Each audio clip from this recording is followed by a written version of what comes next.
दोस्तों, तो मैं आज आपको बताऊंगा एशिया महाद्वीप की महत्वपूर्ण झीलों के बारे में। आपको पता ही है कि एशिया महाद्वीप जो है सभी महाद्वीपों में सबसे बड़ा है। ठीक है, वो इनसे क्वेश्चन पहले भी बनते आए हैं और आगे भी बनेंगे। तो इस टॉपिक को डिस्कस करना हमारे लिए बहुत जरूरी हो गया।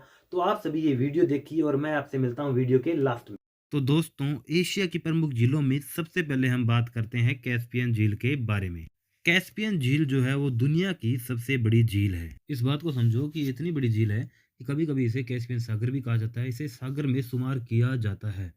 ठीक है, यह झील एशिया और यूरोप के बीच में एक विभाजक का काम करती है। मतलब एशिया और यूरोप को एक दूसरे से अलग करती है। जैसा कि आप सभी को पता है कि एशिया और यूरोप के बीच में यूराल पर्वत श्रृंखला, वो भी इन दोनों को एक दूसरे से अलग करती है, और एक ये झील जो इन दोनों को अलग करती है। ठीक है, मैं आपको बता दूं कि इस झील का पानी बिल्कुल खारा होता है, समुद्र के पानी की तरह खारा होता है, लेकिन प्राकृतिक गैस और तेल का भंडार इस झील में पाया जाता है। तो इस बात को आपको याद रखना है, प्राकृतिक गैस और तेल का भंडार। जरूरी बात यह है कि ये विश्व की सबसे बड़ी अंतर्देशीय झील है। तो कहने का अर्थ ये है कि 5 देश, रूस, अजरबैजान, ईरान, तुर्कमेनिस्तान, कजाकिस्तान, इन 5 देशों की सीमा इससे लगती है। तो 5 देशों से घिरी हुई झील है, इसलिए पृथ्वी की सबसे बड़ी अंतर्देशीय झील कहलाती है। खास बात यह है कि वोल्गा और यूराल नदी का मुहाना माना जाता है इस झील को। मतलब यहाँ आकर ये जो नदियां हैं ये खत्म होती है, अपना पानी यहाँ आके गिराती है। इसके बाद हम बात करेंगे बालखस झील के बारे में। बालखस जो झील है वो मध्य एशिया के अंदर कजाकिस्तान देश के अंदर स्थित है। आपको पता है कि कजाकिस्तान एक इम्पोर्टेंट देश है, वहाँ पर ये मौजूद। यह खारे पानी की झील है, लेकिन फिर भी मछली पालन के लिए बहुत प्रसिद्ध है।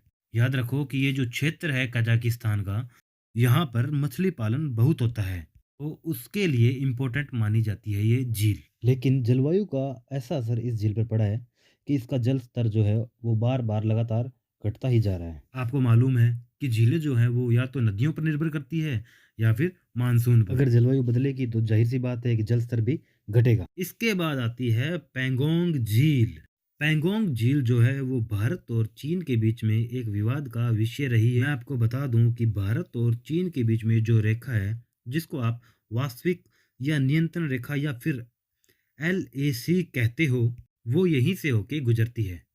अब चूंकि यहाँ से LAC गुजरती है, तो इसका सैन्य महत्व अपने आप ही बढ़ जाता है। पर जितनी भी रणनीति बनती है वो इस झील को ध्यान में रखकर ही बनाई जाती है। तो सैन्य महत्व के लिए, सुरक्षा के लिए इम्पोर्टेंट हो जाती है ये झील। याद रखो कि अगर आप इसकी स्थिति की बात करोगे तो ये हिमालय की ऊंचाइयों पर मौजूद है और काफ़ी लंबी और सक्रिय झील है। इस बात को समझो कि इसकी चौड़ाई काफ़ी कम है, लेकिन इसकी लंबाई काफ़ी अच्छी है। तो एक तरह से LAC का ही काम कर रही है ये झील। इसके बाद आएगी टोनले सप झील। जी हाँ, इसका नाम याद रख लो, टोनले सप झील। यह दक्षिण पूर्व एशिया में कंबोडिया देश के अंदर स्थित है।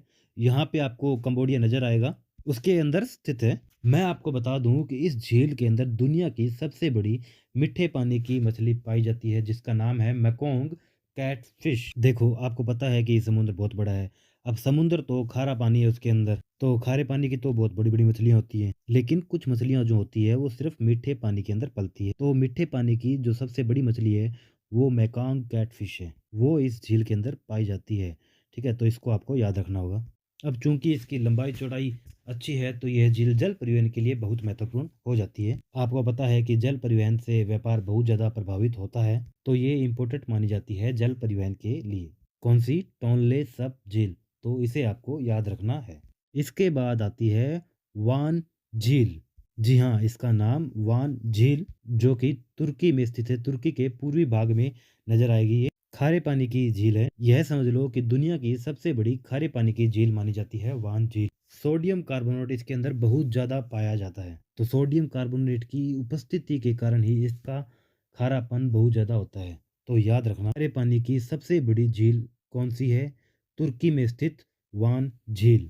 तो अब आप यहाँ पे एक सवाल कर सकते हो कि दुनिया की सबसे बड़ी खारे पानी की झील तो कैस्पियन झील है, तो दुनिया की सबसे बड़ी खारे पानी की झील तो कैस्पियन झील होनी चाहिए। वैसे आपकी बात तो ठीक है, लेकिन कैस्पियन झील का जो पानी है वह उतना खारा नहीं है, धीरे धीरे खारा हो रहा है कि जलवायु से बहुत जल्दी वो खारा हो जाएगा। कहने में तो वही सबसे बड़ी झील कहलानी चाहिए, लेकिन कैस्पियन झील के बाद दुनिया की यही सबसे बड़ी खारे पानी की झील है, तो इसे आपको याद रखना है।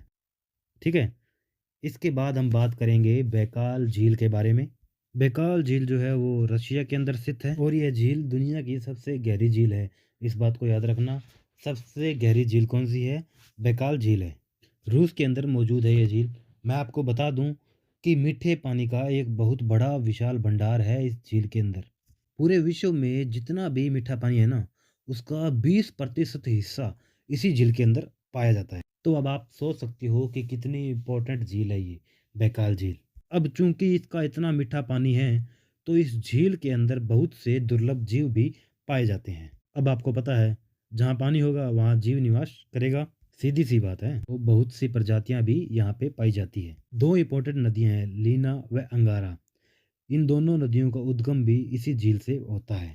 तो याद रखना, लीना व अंगारा इसी झील से निकलती है। आगे जाके जब भी हम विश्व की नदियों के बारे में पढ़ेंगे, तो मैं इनके बारे में आपको ज़रूर बताऊंगा। ये हो जाती है आपकी बैकाल झील। अब हम बात करेंगे अरल सागर के बारे में।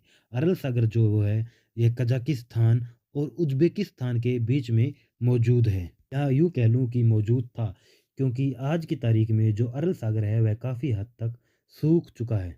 इसको सूखी हुई झील के नाम से भी जाना जाता है। जब रसिया सोवियत संघ था, उस समय कृषि के लिए, सिंचाई के लिए इस झील से बहुत ज़्यादा पानी ले लिया गया था।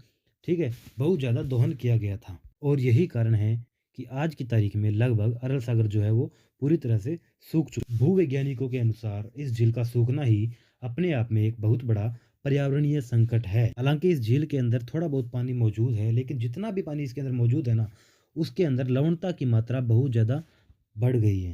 आपको पता ही है, अगर पानी कम है तो नमक तो बढ़ ही जाएगा, क्योंकि नमक जो है वो बहुत सी नदियाँ लेकर भी आती है। इस वजह से यहाँ की लवणता बढ़ गई है। तो बहुत बड़ा पर्यावरणीय संकट है अरल सागर का सूखना, तो इसे आपको याद रखना है। इसके बाद आती है लोपनूर झील। लोपनूर झील जो है वो चीन के जिंजियांग उइगर स्वायत्त क्षेत्र में स्थित है। इस क्षेत्र में स्थित है तो जाहिर सी बात है कि ये ऊंची झील कहलाएगी। यह लगभग 3196 मीटर की ऊंचाई पर स्थित है और यह पक्षियों के लिए एक अच्छा खासा आश्रय बनी हुई। ऊंचाई पर होने की वजह से काफ़ी सारे पक्षी यहाँ पर निवास करते हैं। लेकिन ध्यान देने वाली बात यह है कि यह झील भी खारे पानी की झील है, मतलब इसके अंदर भी अच्छा खासा खारा पानी पाया जाता है, तो इसे आपको याद रखना है। इसके बाद आखिर में आती है टोबा झील। टोबा झील जो है वो इंडोनेशिया के सुमात्रा द्वीप पर स्थित है। याद रखना, सुमात्रा द्वीप एक बहुत इंपॉर्टेंट द्वीप है, वहाँ पर ये मौजूद है। इसको एक क्रेटर झील भी कहा जाता है। क्रेटर झील का मतलब है कि एक ज्वालामुखी का क्रेटर है, उसके अंदर यह पानी मौजूद है।